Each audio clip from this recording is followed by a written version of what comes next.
All right, we are live on the YouTube. Sorry about the delay there, people. The amount of things that go into pulling off one of these shows is, well, we could probably do a show on that at some other time. I am live with the one and only Colin Moriarty.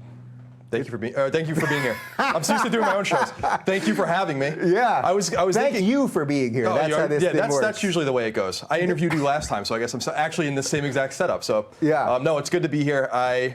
I'm trying to say no far less to people asking me to do shows, and I always say yes to you. So you've actually got me back into the motion of I'm doing like a few things in the next few weeks. So it's awesome to be here. Thank you so much. Yeah, of Appreciate course. You. Well, and congratulations, by the way, on your continued success. Oh, well, congratulations on your continued success as well. Well, it's funny the way that you just did that, because you did interview me in these two chairs for your podcast, which I hope most of my audience has listened to. And for those that haven't, I think they should, if they want to just get a different, more insider take on what's going on in my mind and some of my history. I actually think it was probably the best interview I've ever done, which is total credit to you. Oh, no, I think you got me to open up about things that I don't talk about that much, and periods of my life that are long gone and all that stuff. So oh, you're very welcome. So you have hosted in that chair. I have, and I've hosted in that chair, which is weird too. I interviewed my dad in that chair this way, so it's a little. Being here is a little confusing, so thank you for being here. Well, it's good to be here, Colin. Thanks for having me. All right, there's a ton I want to do. You know, I always say at the end of a good interview that if I didn't look at my notes once, that's a good one. Now, every now and again, I have to look because I need to know something chronologically or a specific number or something. I'm not even bringing notes to the table today because we've been doing this for a while. We met about a year and a half ago. You were just some guy with some gaming site. Yep. And you tweeted something. Now, actually, I'm telling this story slightly backwards because I had you on our show first when I thought you were just a gamer guy. Right. I just thought you were some video game guy. We were doing a YouTube week thing. I saw your handle on Twitter, no taxation. I was like, this guy's kind of interesting. He looks like a hipster, but he seems to be a conservative. I don't know what to make of this. And I had you on, and we do this about an hour. I thought we were going to talk about Super Mario Brothers the whole time. Right.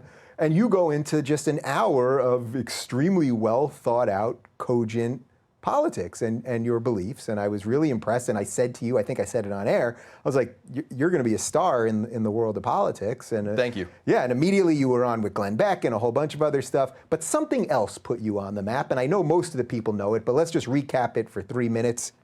Go. Sure. On International Women's Day, which was just passed again, and I stayed off of Twitter that day because everyone was asking. You know, I didn't want to insult anyone else again.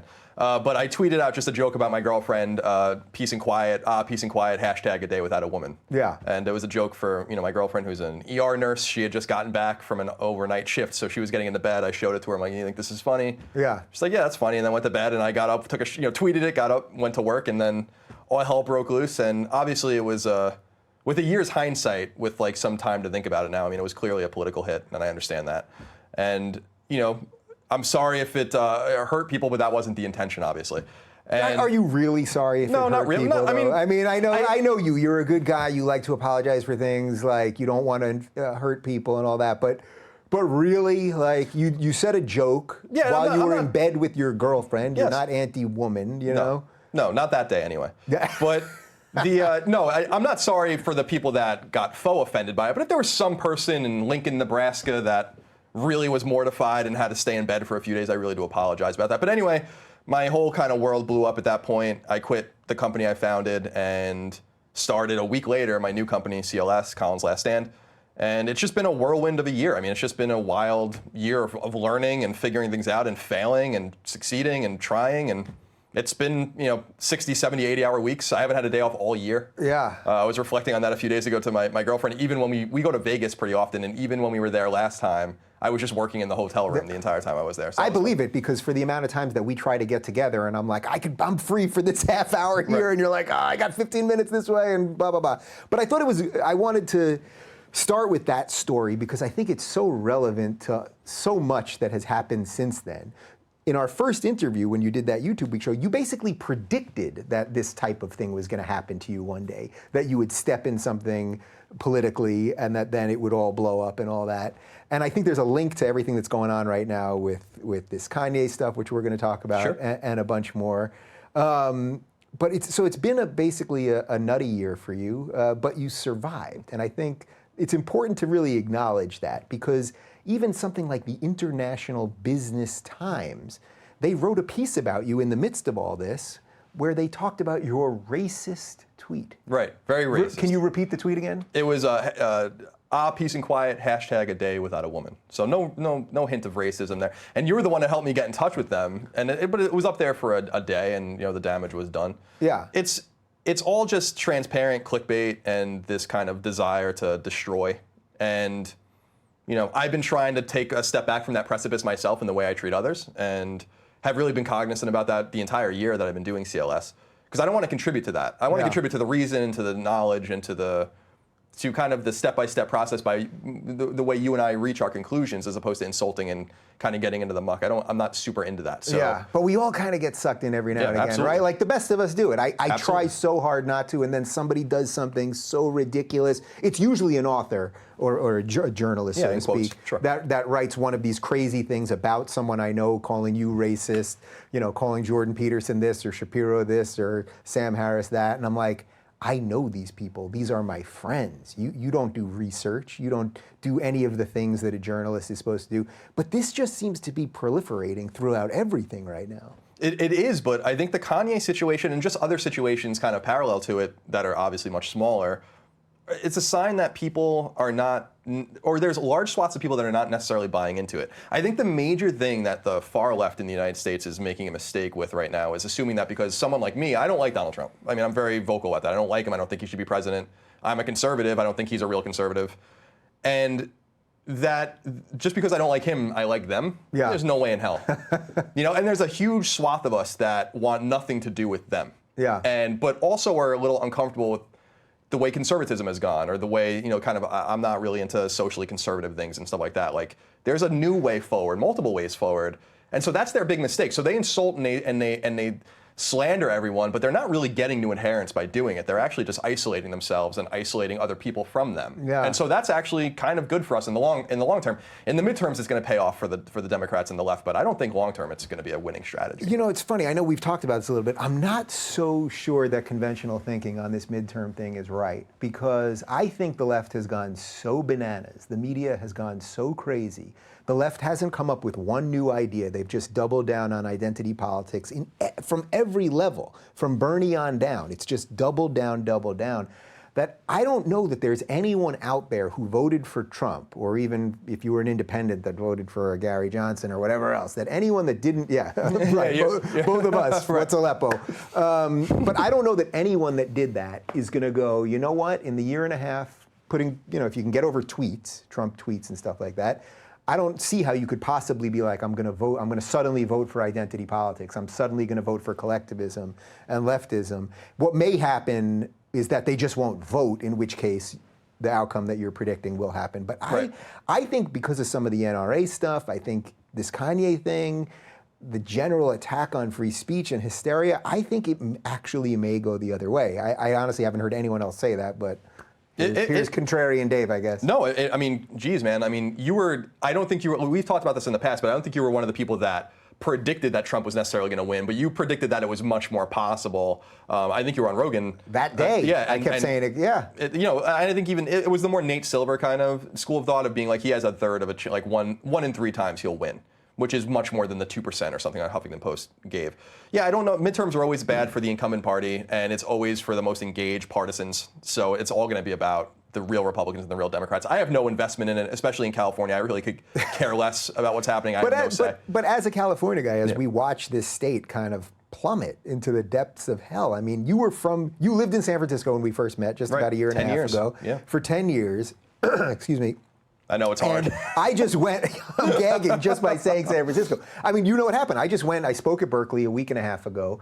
I had dinner in San Francisco in a seemingly nice area. There were tent cities that we were driving by on major streets. There were homeless people everywhere. I saw someone actually injecting something on like a corner side thing. Yeah, I believe that. Literally, our car got broken into while we were outside of a nice restaurant right in front of a Chase Bank.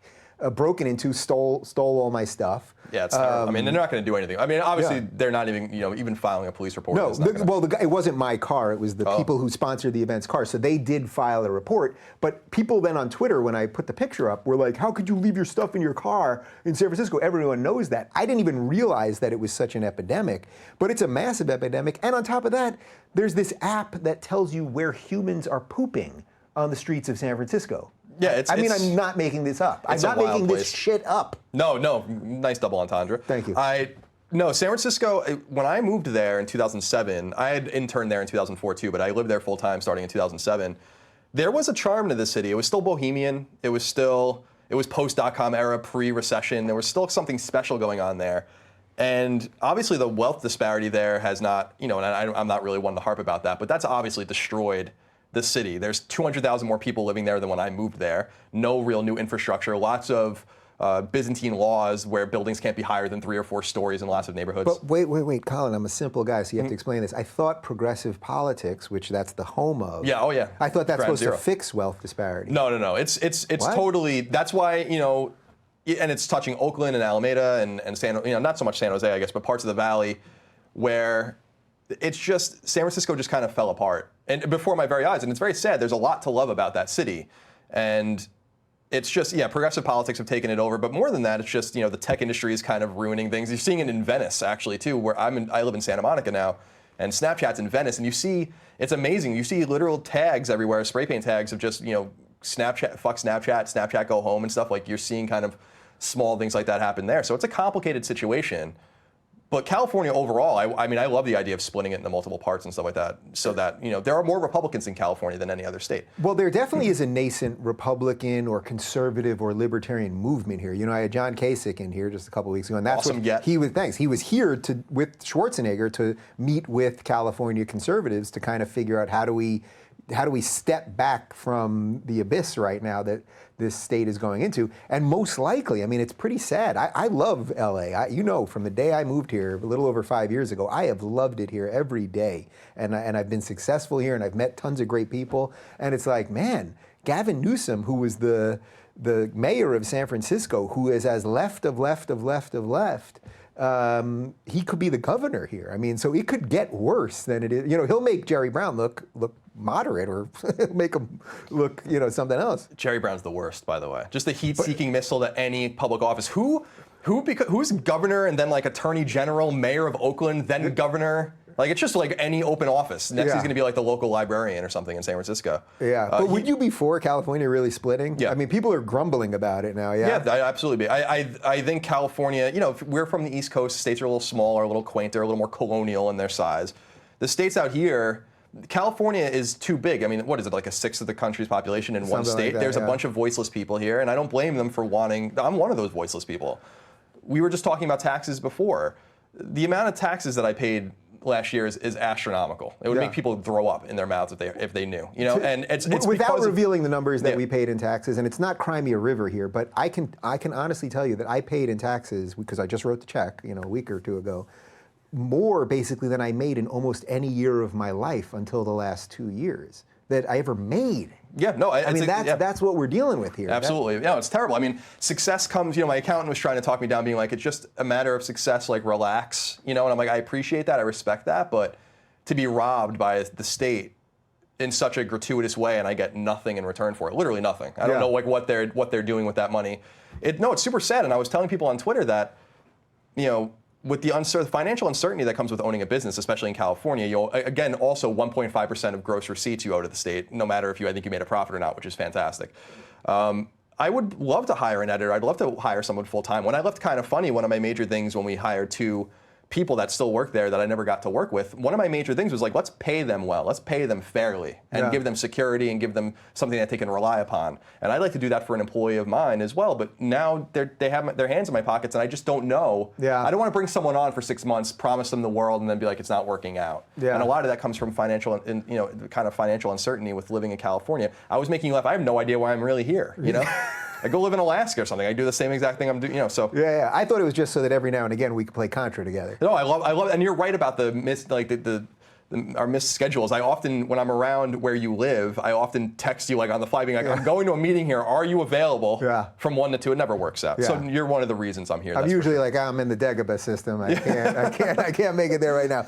All right. Well, look, I have no intentions with you right now, other than let's just shoot the shit. I want you to question me as much as I question you. But I do want to dive into the Kanye thing a little bit, because I think, and I'm doing my direct message tomorrow about this, I think there has been an awakening. I mean, I think this thing is absolutely huge. That being said, I don't know a tremendous amount. I'm not a huge fan of Kanye. Beyond the headlines, I don't know that much about him. But I know that this guy is a mover. This guy is someone who truly, by what he says, can change culture. I do know Candace personally, and I've had her on a bunch, and we were just at Berkeley last week, and I'll be in New Hampshire with her on Tuesday. I like her a lot. She's evolving as she's doing all this. That puts her in a very dangerous, precarious position right now to have so much of the microscope on her as this is all evolving. Do you think that him just tweeting those 7 words, the 7 dirtiest words since George Carlin, whatever it was, I love the way Candace Owens thinks, do you think I'm overstating the importance of this? Maybe. I think it's important because, like you said, Kanye is like almost looked at in many spheres as almost like a modern day philosopher in a way. And I've always been mixed with him. I'm a huge hip hop fan actually, and I've never really, I don't like brash, which is funny because I'm pretty brash, but I don't like brash, arrogant people. That doesn't turn me on, especially with artists. I like humble people. With art, people that are like, I know I'm good, but I don't need to tell you how good I am all the time. And he always kind of rubbed me the wrong way in that sense. But you can't deny, especially that record Graduation from 2007, which I love, you can't deny the greatness of his music. And so it's a big deal, to your point, because he's touching base with a group of people that are totally unaligned with anything that we're talking about, probably unaligned with any politics generally. They're going through their lives, they're trying to survive, they're going to school, they're raising a family, whatever. And so I think you're right. I mean, do you really believe though that this is like a turning point? Yeah, I think we're at a transcendent moment right now. I think there are so many. I think that there are literally millions and millions of people in this country and in the world who have been waking up to all of the things that we've been talking about related to political correctness and free speech, and just the way that you're treated if you think a little bit differently than the mainstream wants you to think. And he just gave them air. He just said, hey guys, here's a little cover. And it's interesting because when you see the people that support us, look, we're both fan funded on Patreon. People like our content, but our content's still going up for free. So people are paying us because there's like a pride in us, in like, oh, you guys are saying something.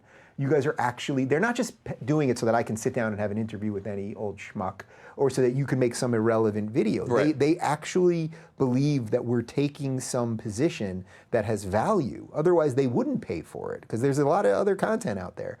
And I think he just gave room for now a lot of other people to say, you know what, there's probably more than 20 people who think like I do, but they haven't had any cover. And I think he just gave them cover. And I know Candace, and Candace is going to freaking grab this thing and run with it. And I just worry about what the media is going to do about it. I mean, yesterday, Daily Beast, BuzzFeed, and Mediaite, and Mediaite used to be good, they all ran pieces about what a far-right person Scott Adams is. Yeah, it's...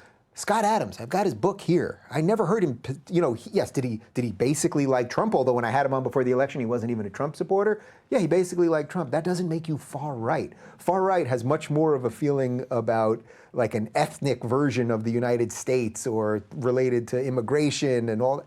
I've never heard him really talk about any of those things. I think a lot of that has to do, and you and I have talked about this, you hit the nail on the head actually with something you said to me, I think it might have been private actually, where the moniker alt-right is so meaningless, and the so-called alt-right, which exists, a few thousand people, whatever it might be, have no systemic power, right? They have no power. And I think people have finally started putting 2 and 2 together that, well, equating a Dave Rubin, for instance, with the alt-right makes no sense, because Dave Rubin actually has a voice, a platform, and respectable people give him credence. So they've moved, what do they call it, the Overton window? The Overton window, yeah. They've moved it a little bit to the center, just a little bit.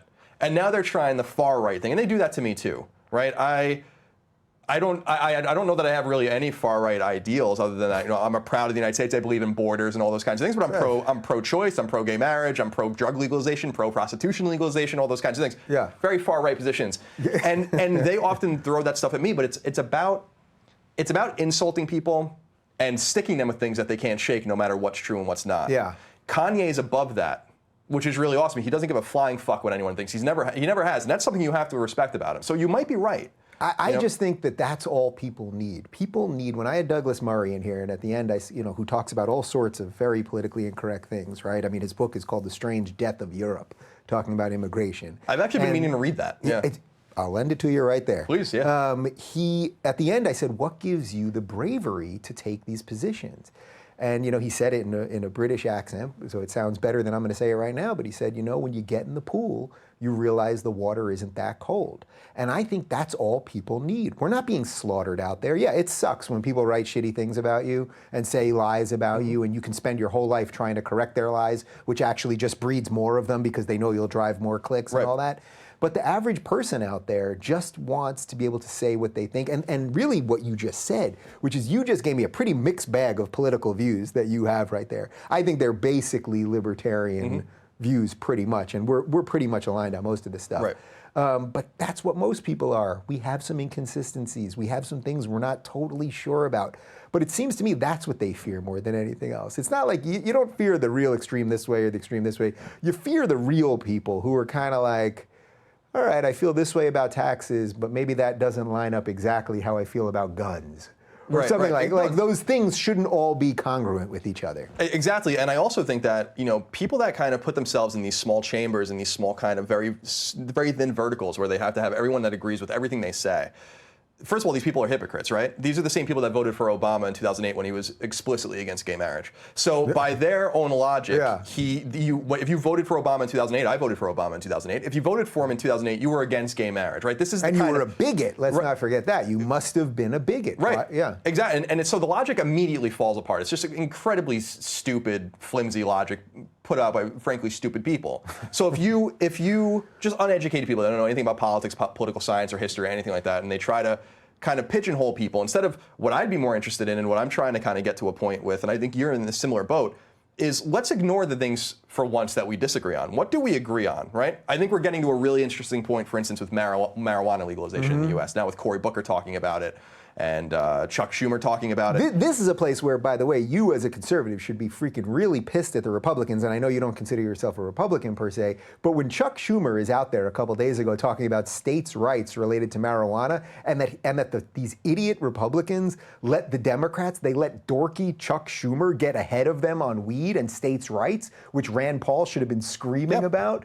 It's like, you're all messed up. I mean, that's the thing. You're all frauds in your own way. And that's the thing, if the Republicans would just stick to some basic conservative libertarian principles, man, you got almost everyone with half a brain. No, it's insane because I agree with you. And I think that this conversation is hard for some. I was a Republican until Trump won the nomination and I left the party in protest. So I want to be clear that I would like to go back to the Republican Party and make it into what I really want it to be, which is a party that says, like, we have to be consistent. We have to be consistent with our views. We want our guns because of the Second Amendment. We want our Fourth Amendment rights to illegal searches and seizures and all those kinds of things. But those kinds of individual rights also parlay to a woman's right to choose. They also go towards a man or a woman's right to marry another man or another woman. These are consistent sort of things, or being, injecting yourself with whatever you want, doing whatever drug you want. These are consistent conservative values. I've been saying that for years. So let's pause on one, though, because the abortion one, which I don't know that we've ever talked about. I'm actually not totally sure on your full feelings on this, so let's just do it. Sure. So when you're saying that's consistent with a conservative view, usually what conservatives will say about that, so when I've had Prager in here and Shapiro and a bunch of other people, and we've debated this stuff, because I am pro-choice, I always say I'm begrudgingly pro-choice up until 20 weeks. I think it's a horrific choice, but okay. What they would say is the government is supposed to protect life, liberty, and the pursuit of happiness, and that life is the first one. Right. So how do you square that away with conservative beliefs? Well, life, liberty, and the pursuit of happiness is not a legal doctrine, first of all. So that's one thing I would say. Second of all, the spirit of it is right, but you have to, this is where tough conversations and like kind of compromise come into play. You have a situation, I always use a situation, the 16-year-old girl gets pregnant, right? She's just done, that's it. She has no choice in the matter. She has to carry this baby to term, maybe she's 6 weeks in. She has no options to get rid of the baby if she wants to. This is gonna ruin her life. She's probably gonna drop out of high school. She's gonna be on the system. She's gonna be working no-skill jobs, on food stamps, all these kinds of things. It's ridiculous.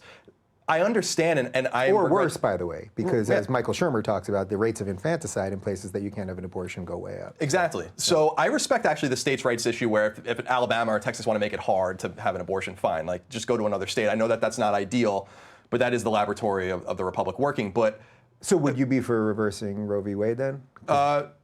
It would depend on, I would only be down for reversing it. I actually think your 20-week thing is actually extreme. I'm not even, I think like 12 or 14 weeks at the most. But you have to give people a way out, because it's not as simple as saying, well, that's a life. Well, so is the person carrying it. And it's just not, it's more complicated than that. It's just way more complicated than narrowing it down to this black and white thing. It's very gray, it's not binary. And so I don't think a woman should be walking in at 5 months, unless she's in serious trouble, having an abortion. But I don't think you can tell the 16-year-old girl that her shitty boyfriend's condom broke, or they don't, you know, I was 16 once. Or even if they fucked up, even if you just fucked up. You got to give them a way out. And I know it's, I always call it, you said that you're begrudging about it. I always call it a 60-40 issue. I was actually pro-life until through college. But someone actually at that time convinced me that I was wrong, that it's just, you have to give women a way out. And I understand that this is a tough world, dude. It's the same thing with, you know, immigration. Yeah, ideally we'd let everyone into the country, enjoy the American life, you know, have a family here, but it's not possible. You have to live in the real world. So what do we do then in a situation where, okay, you made some pretty sound arguments, and I'd be happy to have you back here with one of those guys who takes the counter on it, and we can definitely do that. But if it's not about them in this case. I think it's about the set of people that will say, if you show any nuance, now you must hate women, or you hate babies, or you take a nuanced immigration stance, you're a racist, and it's like we've ceded so much power to this set of people that then you get people screaming, build the wall, and it's like, oh, I guess that kind of makes sense. A lot of people just concede, you know what I mean? If I'm stuck between open borders and build the wall, a sensible person probably is going to say build the wall. Absolutely. Even though that should not be their default position as a thinking human being. But don't you think that reactionary politics in that way makes sense sometimes? Like because it's what you're saying, it's the rubber band effect, and just in video games. Things rubber band and snap back quickly if you're not reasonable. I think that the rubber band becomes much more taut if you're not having these tough conversations. So it's okay to either be undecided or to have kind of a nuanced view on things, which I have a nuanced view on almost everything. I think most people do, you know? But it's funny you say that, because, you know, there are certain things people try to peg me, like, oh, some people have accused me of being transphobic because I once told a transgender person that they're free to live their lives to their exact specifications with no infringement from the government, even if you want to live as a made-up gender. That's how I figured out. Well, they are made-up genders. It doesn't mean that you can't live that way. I don't care. But to act like these things are, you know, organic parts of human history, it's not true, right? Yeah. So I have no problem with you doing whatever you want, calling yourself whatever you want, and I will respect you and call you that. You have been to dinner at my house with Blair White. Yes, we had a great. We got drunk. Yep. Did she smoke weed? Oh no, she barely drinks. If I'm not mistaken. I don't think she smoked. I certainly smoked the weed. You definitely smoke weed. Yeah, with a trans person. Yeah, I smoked weed with a trans person, and it was amazing. But the point I'm trying to make is like, that's the quote. Yes, that's the clip right there. It's perfectly fine with me for you to live your life to yours. If you're a man and you want to be genderqueer, or you're a woman and you want to be a Zer or whatever, that's cool. I have no problem with that. I'm not going to judge you. I'm not going to disrespect you. But me saying something like, oh, this is kind of a manufactured thing of more recent times, for you to find your identity in a way that makes you happy, that's transphobic. And I'm like, but I'm an ally of your community. You know, that makes sense. That goes to the hysteria, though, because I agree with your basic principle there, which is live and let live. Do whatever the hell you want, but you can't do it on my property, you can't steal my shit, you can't kill me. Okay, fine, we're good. But, you know, leftism, or that thing, whatever that is, progressivism, whatever you want to call it, it wants more than live and let live. It wants live and also apologize to me or bow to me forever. And that's the part that I think people now, and that's the part that I think Kanye was fed up with. Sure. He was waiting, I think, for a Candace to show up. He was just waiting for someone to stare Black Lives Matter down and say, don't be a victim, be a victor. Like this same stuff of just, it's your life. Take it, grab it, run. It's short, go. Man. It's short, right? Life is short. This window we have is very short. The far left believes in live and obey, and that to me is and really just obey. Yeah. And you can't. It's the same thing that happened to me. I was called a racist because I said Asian Americans on every metric do better than white people in the United States. Therefore, white supremacy can't be this overarching theme in every corner of the country, right? That was really a celebration of what Asian Americans have managed to do with all sorts of the Chinese Exclusion Act and Japanese internment. Asians starting in the post-Civil War and the Reconstruction era, especially Chinese people that came to the West Coast, never had it easy. They managed to figure things out, and we should celebrate that. We should look at it and say, what have they done that we can, including white people who are doing worse? Yeah. What can we learn from that? Is it the family system? Multiple families are living in the same dwelling? Is it an emphasis on education? What is it? What could it be? That was racist. So isn't that the most perverse part of this, the hatred of success? It's ridiculous. The hatred of success, because when we look at Asian Americans who, by and large, because of education, I mean, we know it's not rocket science, it's because of education. This is the same thing with Jews. They don't like minorities who succeed, which is why a couple weeks ago, I know you're a Simpsons guy too, there was the whole thing. No, I'm not, by the way. But you're not a Simpsons guy? No. What? No, but I don't want people to... Even in the peak years? No. What? No. We can get into the whole thing with that, but yeah, no, it's... Wait, give me a minute on that. So the peak years, you're talking in the mid-90s. 1 through 8? Yeah, no, so my best friend Mike and a few people around me, Brian, all these guys that I grew up with, all loved The Simpsons. And I would watch it with them and then watch it in syndication, right? I actually had a similar experience with DBZ to Dragon Ball to an extent. I never got it. It was just one of those things where I'm like, I think there are much funnier cartoons than The Simpsons, but that's just, I'm sorry, I don't mean to disappoint you. To each his own. I really thought we got there. I thought we got where we had to be. To each his own. Wow, to each his own is right. All right. Well, but you did see the controversy over the problem with Apu. Yeah, ridiculous. Right? I love the way they handled it. I mean, what are you saying? Indians in America, from India, by and large, have done everything right. Our doctors, our lawyers, our socioeconomically successful, highly educated, they've done everything. Does that mean that no bigotry exists? Does that not mean that maybe somebody was called Apu in the schoolyard and blah, blah? Of course not. This is not a perfect system. We've all had bad shit happen to us. But this need that I saw from some people to then grab it and be like, we're the victims and it's because of this cartoon, despite all of the facts.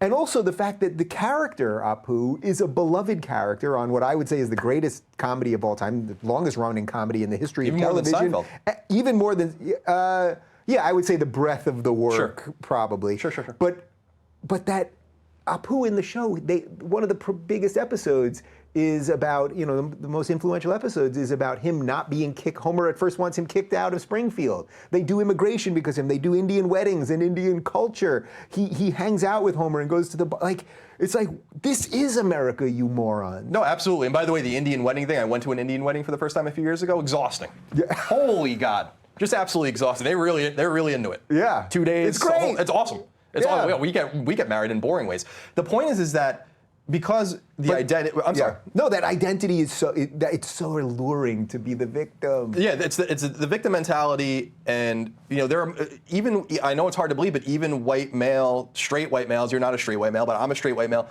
can be victims. I play one on TV. You do. No, I always loved. who was it that was on? Was it Sky Williams that was on? I didn't know. Yeah. I loved that epiphany that he had. Sky Williams, gay black guy, now booted from Twitter. Yeah, apparently. I mean, why not? Okay. I'm sure I'm next. I'll give it. I don't know that I say anything that offensive. But the point is, to me, Dave, is that it's good to have complicated and uncomfortable conversations that put you sometimes in uncomfortable situations because it's just being real.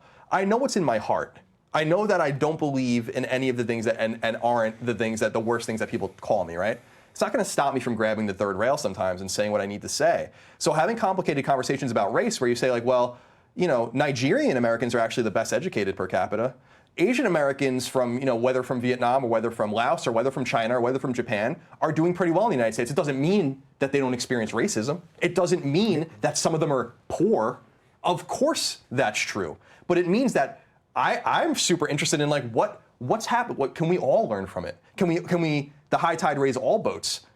If we're so focused on identity, then why don't we focus on the positive things that are happening to some of these identities as opposed to only the negative things and learn and grow together in this kind of beautiful melting pot that we're supposed to celebrate and not, it's almost like a new form of segregation in a way where people almost like, white people can't enjoy this or black people can't say this or Hispanics can't say this or I'm like, can't we all just ignore all of these things that have actually held us back for so long and live a 21st century life? Yeah. Where these things aren't that important? And we've done it better than any place on earth. We have taken in more people from more walks of life who came here with less, your huddled masses yearning to be free, and all of us, virtually everyone in America, almost everyone in America that's an immigrant story, has it better than the person who came here. This is one thing where I think Trump is just completely wrong, where he keeps saying they're not giving us their best.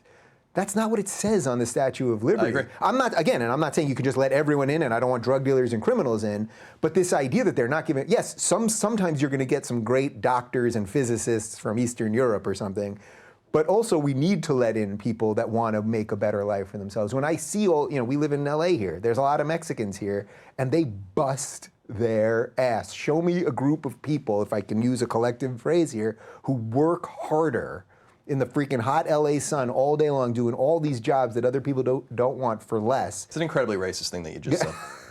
I'm sorry to have to say that to you on this live broadcast. For giving people credit for working hard despite... That's exactly the point. And that's how... Yeah. It's so silly. It's so ridiculous. Identity politics, intersectionality, and all these kinds of things are destructive.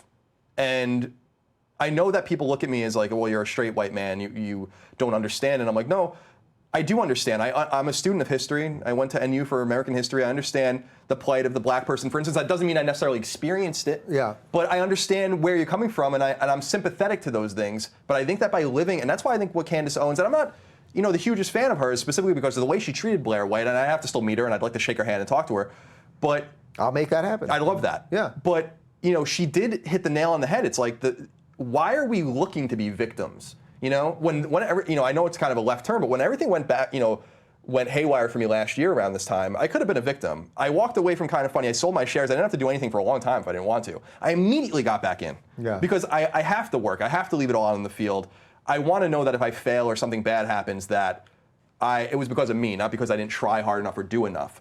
And so I'd love to see people of all types, all political ideologies, skin colors, genders, sexual identities, whatever, realize that what binds us is actually our humanity, and we can get a lot of things done if we actually just work together and proceed as human beings, as opposed to these isolated, alienated groups of people that can't have anything to do with each other. So do you think there's anything that can be done that will break that monster, that will really slay that thing? Because I think this Kanye thing might start. I think we've all been chipping. I think a lot of us, Jordan Peterson having the #1 book has been chipping at this. What a great thing. guy, by the way. I love listening to him. I'm going on tour with the guy. We got 26 stops in 31 cities. My head's going to explode in the next 2 months. Are any of them around here?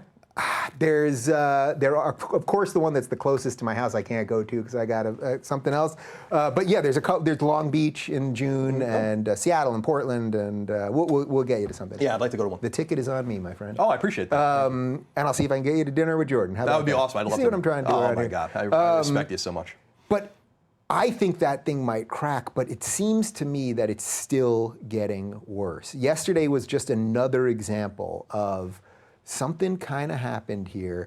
Look, all Kanye did, forget Candace for a second, all Kanye did was tweet a couple of videos about Scott Adams. The fact that they all felt the need to now call him far right, that shows you they can't stop. No matter how many times we mock them for it, no matter how many times they get 2 retweets and we get 1,000 while mocking them, or all of those things, not that Twitter is the exact scientific way we can gauge any of this, but they never see the real traction. And they're a dying monster, but they're going to keep going down with the ship. And what I'm afraid of is they're going to bring down a lot of other good shit with it. Right, I agree. Well, it's what you said before, and I'll check you with something that you've said to me in the past. Bring it. Because I think it's really important. And you've said this to me, and you're right. So keep it in mind. Is that just the idea, do these people really represent as big of a group or a wide a swath of people as we think? Right? Twitter's loud. Social media is loud. Communism seems big on Twitter. But communism is the most brain-dead thing that's ever happened, and there are clearly not that many real communists in the United States, right? But it seems like it's like a thing, right? And I wonder if it's just the same people. It's the same thing in gaming industry, right? With far-left gaming industry and far-left games journalists. They just are all friends with each other and perpetuate their own stuff, but no one's really reading anything they're writing. A dude with a webcam on YouTube's doing more traffic than all of Waypoint or all of Polygon, Yeah. right? Well, Polygon, that was the one that, I was a little out of the gaming world, and then all this shit goes down with you, and then Polygon was like writing things about me that were not right, and then of course, you retweet it and you show them, and then they don't respond. Well, what's so they're weird, not journalists. Well, what's so weird is that they want to write about you and I and some more innocuous shit, but when one of their video producers is basically called out as a sexual deviant, you don't see many things of them writing about that, which is a little strange. Is there a connection, since I'm out of the video game world a little bit, although I want to talk some video games with you today? Yeah, I hijacked the last one. I don't want to. Yeah, but you have dragged me back into the world of games, and I'm happy about that. Good. But is there a connection that maybe is something through Gamergate and everything else about that when you're playing games, right? And I'm sort of back in now, and what am I playing? I'm playing Axiom Verge. Axiom Verge. Made by my friend Tom Hatt. Yeah, how cool. I called you up. I'm like, I finally found a game I like. You're like, oh yeah, my buddy created it. Yeah. Like, yeah, awesome. So I'm playing this game. It's sort of like an old school Metroid. Yep. And you have to do a lot of the things repetitively to really figure it out. I had to FaceTime with you because I got stuck in these two stupid walls and okay, whatever. But that you have to accomplish something in a video game. You have to keep trying to succeed. Yes, can you go to GameFAQs or can you get the cheat code and all that stuff? You do, but it really is about you figuring out how to do all this stuff. And that, to me, sort of shows why the media, and especially the leftist media, hates games now, or hates gamers. They don't like people who solve problems. Is this a bridge too far, or am I onto something? I don't know. I haven't really thought. I have to think about it. I haven't really thought about it. I think there's something there. Gamers want to get shit done. Whatever world you're in, whether you're playing a sports game or an adventure game or an RPG or whatever, you're building something, you're accomplishing something. You may have to have teammates and all do it. You don't want people to help you do everything and cheat for you. That's not what the left likes. Sure. So they have to not like games. I think there's something really there. Well, I think gaming's becoming complicated. Like the world of gaming, and I've been a professional in it since 2002. So it's been a long time I've been, immersed in this world, and it's becoming complicated. And I'm concerned about it because I'm concerned about it for multiple reasons. Some of the reasons people might not want to hear, right? One of the things that you hear a lot now, because left-wing domination, especially of games media, makes it seem like everything's through a left-wing prism, is that people are saying now, like, well, games and politics don't belong together. I don't want politics and games. Oh, you're so fucking wrong when you say that. Games and politics belong together intimately. It's a work of art. We should be having political criticisms of them.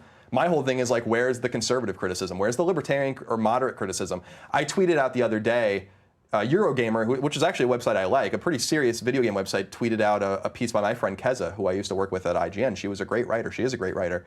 And she said there's a diversity problem in games, and she was talking about how there's not enough female writers. And I tweeted out, that's not the diversity problem in video games. There are actually lots of female writers.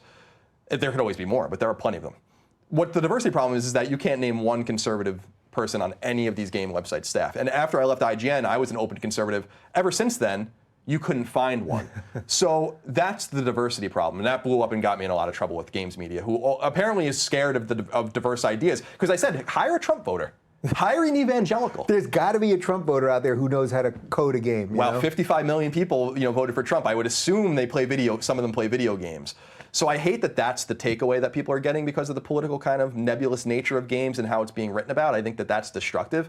But it's becoming more positive because games that are becoming politically criticized for things like a lack of diversity. Do you know the game Kingdom Come Deliverance by chance? Have you ever heard of that? I'm not sure. It's a really nerdy open world role-playing game made by a Czech studio in Prague. And they made a game very historically accurate game on 13th century Bohemia, right? And the criticisms from Waypoint and Polygon were, where are the people of color? And these guys are saying literally, like, we actually have full-time historians working on this game. This game is now being taught in Czech universities for how historically accurate it is. Where are the people of color in 13th century Bohemia? That's your takeaway. So it's this kind of shit that's turning people off, right? And I want people to engage and be like, no, that kind of criticism I guess is valid, but we need some other kinds of criticism, which is what I'm trying to do. I once said, I think on a live stream, just as like a sidebar or just like a throwaway, I was like, leftism, I think I said either leftism or progressivism is a mental disorder. That's an old Michael Savage. Oh, is that right? Yeah, okay. He wrote a book called Liberalism is a Mental Disorder. Oh, all right. So you know my difference between leftism and liberalism. Sure. Putting that aside for a moment, I was just sort of a throwaway that I said. But when I hear you say things like that, like part of me it rings like, I'm not diagnosing anyone with a mental disorder right now, but if you are living in a world where you are trying to find something wrong with everything else that has been created, instead of creating something that is your own, that does strike me as a type of mental disorder. Like it's like a cognitive dissonance between what you can do with reality. You don't do anything with your reality, so you destroy someone else's reality. That's exactly right, and that's the. I think this tethers back perfectly to what you were saying before about social media and kind of the assassination squads that go on over there. If you look at some of these people, certainly in games journalism, there's some great people doing games journalism, by the way. Some really, really great people. Jason Schreier is doing a bang-up job. They're really smart, good, apolitical people, or people that feel a certain way but don't inject it all the time into what they're saying. So I don't want to make it seem like everyone's bad. And my old site, IGN, I think is doing a great job too. But if you read some of these people's feeds, there's this guy named Ethan that works at Kotaku who talks shit about me all the time. And I often wonder, and I looked recently because someone was like, oh, he's tweeting and making fun of you, and I looked and he got several hundred, maybe 1,000 favorites and about me. But then you scroll through his feed and no one gives a fuck what he says about himself, about his work. How can you work for a site like Kotaku and have 2,000 Twitter followers? Yeah. That to me, for years by the way, that to me says that like you just don't resonate with people, and so the only way you can get attention is by dragging other people down. And I've realized this 2018, Dave, has been really interesting for me because it's the first time that I've had time to think about what's happened, right? Like everything's settling a little bit, I'm working still a lot, but I've had time to reflect. And I realized that I can only control what I can control, try to put a little bit more positivity. I'm always gonna defend myself and stuff like that, but try to put a little more positivity into the world and focus on the fact how good people like you and I have it, that when I tweet out one of my videos do 50,000 views or something like that, nothing crazy, but they get, sometimes 500 retweets or 1,000 favorites, right? And these guys that are hurling stones can't get that kind of attention on their work without dragging someone else down. And I just don't want to exist in that world anymore. So a guy like that can talk all the shit he wants and be as negative as he wants, but he knows deep down that no one cares about anything he says unless he's trying to take a shot at someone. And I don't have that problem. So and you don't have that problem. So maybe we can be all more positive together. Yeah, well, I think that is maybe the next step of all this, which is where we'll all just sort of redouble down, because I think we've doubled down already on this. It's clear we're not going anywhere, right? No. And we can't go anywhere. We can't. We have no choice. There are too many people relying on us, especially you. That's why I know you don't like when I compliment you too much on the show, but you're doing something that's very important because you're the proxy for these people, right? You have to. I told you that the first time I was on the show before anything even happened, that you are the conduit by which you speak for a lot of us. And trust me, dude, you were talking about how hard it is for you to see people talking about me or about Jordan or about Joe, who's now getting dragged in all this shit too, and who's the greatest podcaster of all time as far as I'm concerned. It really strikes me the same way when I see people talking shit about you, but I'm just like, you know what? Dave's doing fine. Yeah. And I'll be there when he needs me, but he's doing the good work and the silent majority supports him. And you can see it in the Patreon support, you can see it in the viewership and all that kind of stuff. So we're touching lives, and that's important. Yeah, and thanks. And it's, I guess at some level, there's something else interesting happening here, which I think Eric Weinstein has mentioned on this show a couple times. I know he's mentioned it to me privately, that you need that in life. Like what you just offered up there, that I know you've got my back. You know I've got your back. Always. All these other people. Like defending yourself all the time is exhausting. Mm-hmm. It's exhausting and it's painful. And it's like, that's why yesterday, I don't even know Scott Adams that well. I've spent about 2.5 hours with him. Every moment of it, except for 3 minutes on each side, has been on air. So it's not like I've ever even had a drink with the guy or broke bread with the guy. But I basically have a sense that he's a good guy. I think he's an interesting thinker and everything else. But when I saw them going after him this way, the way that I see them do it to everybody, I was like, Scott can now either spend the rest of his day defending himself, which is no fun, or I can offer him a little bit of cover. And I was like, I'm gonna offer him a little bit of cover. And am I gonna get a little bit of hate for it? Yeah, I am. But I just think it's important. Why did that Hobbit work with those other guys?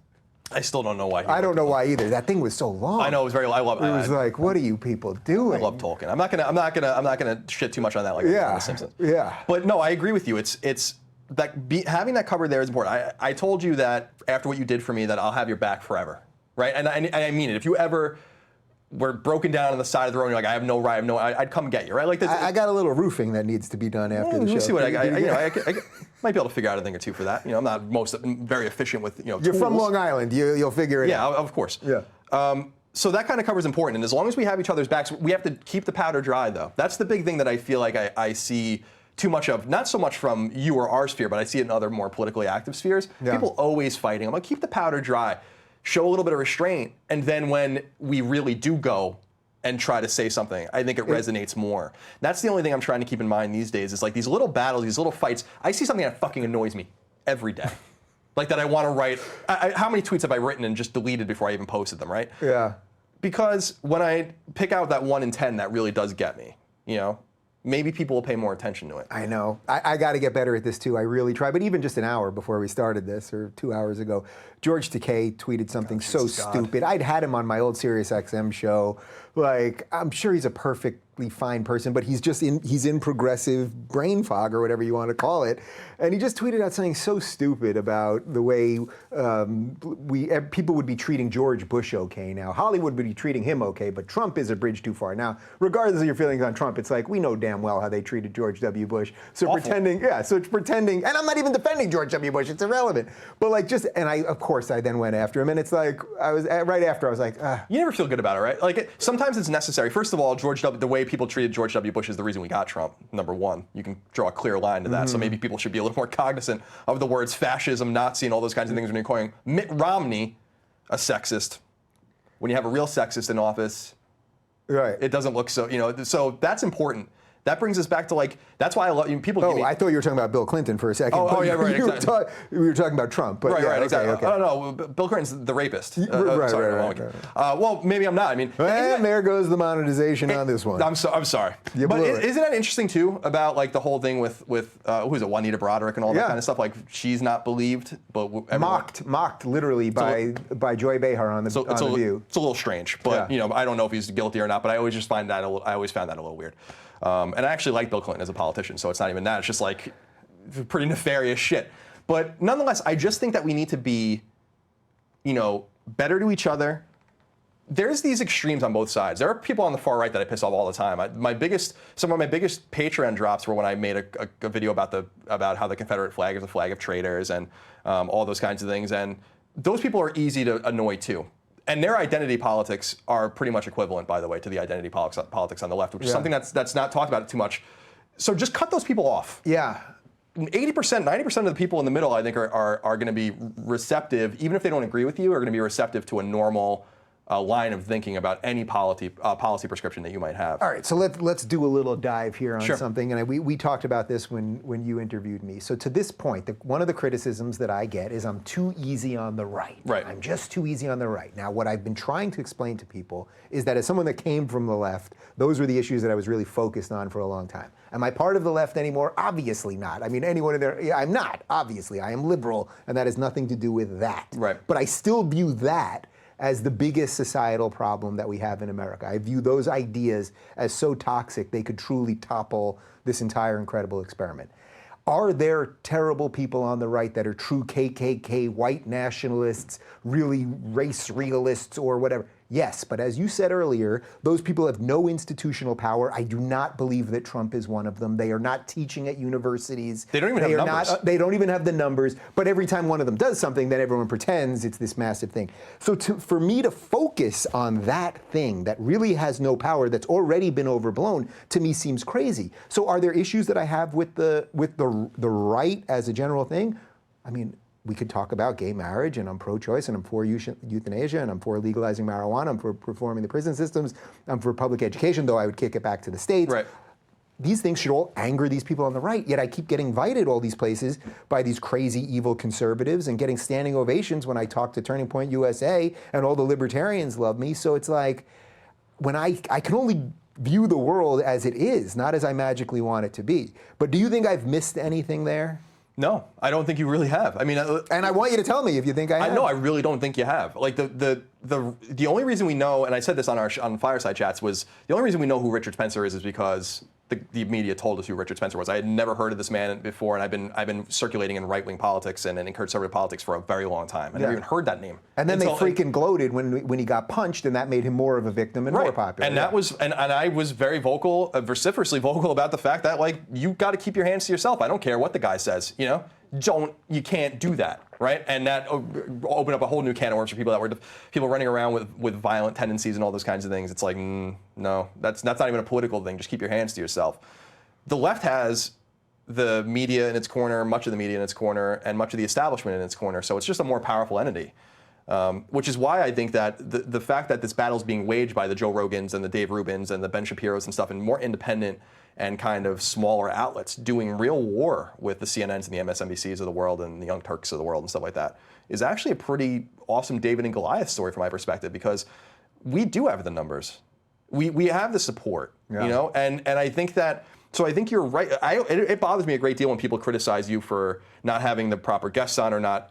I like that you give people enough rope to hang themselves. By the way, I just sent out a list last week of like 15 progressives I'd love to have on the show. It was retweeted at least 1,000 or 2,000 times. None of them have responded. Yeah, you can't force people to put a gun to their heads and force them to be in this chair. I know you. So maybe I have an advantage that a lot of other people don't, right, to be fair. But I know what's in your heart, and I know who you are, and I know what you want to do, and I know what you're about.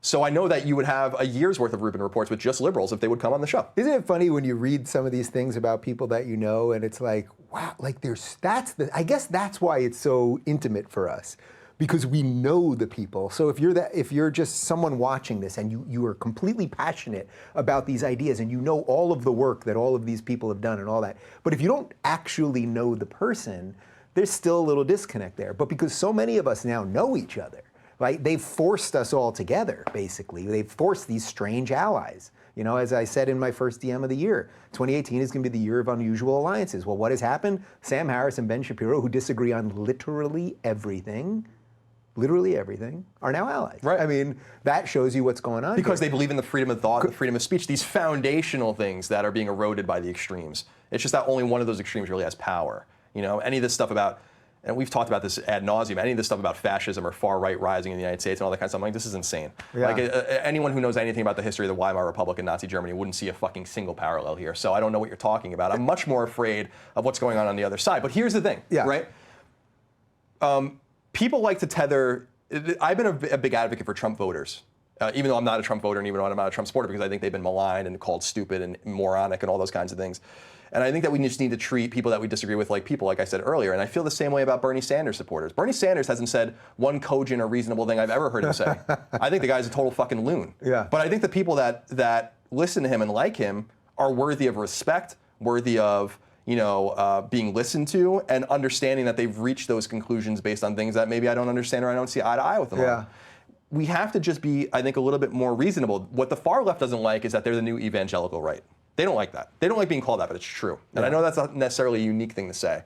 But they're the new evangelicals. They're the ones that are, it was funny, you were talking about games before, and back in the 90s when the ESRB, the ratings board, came to be, this was because of games like Night Trap and Mortal Kombat. And the people that were into it. I did, before you go further, Sure. I was in a fight with a guy at school, Willits, in Syosset, and I did rip a guy's head off and rip his spine out. And then I spun it around and blood was getting... And then Tipper Gore was all It had nothing to do with Mortal Kombat. Right, no, that's just how you fight. Yeah, that's my thing, you know. It was partially or mostly evangelical. It's the same thing with D&D, actually, if you trace it to the 80s. Evangelical right-wing families values groups were the ones that were trying to shut this stuff down. Now, they had Lieberman and Gore on their side, but these were moderate establishment Democrats. The same people that are trying to shut games down today, the people that are trying to scrub violence and sexuality and all these terrible things that are happening in video games, are left-wing people.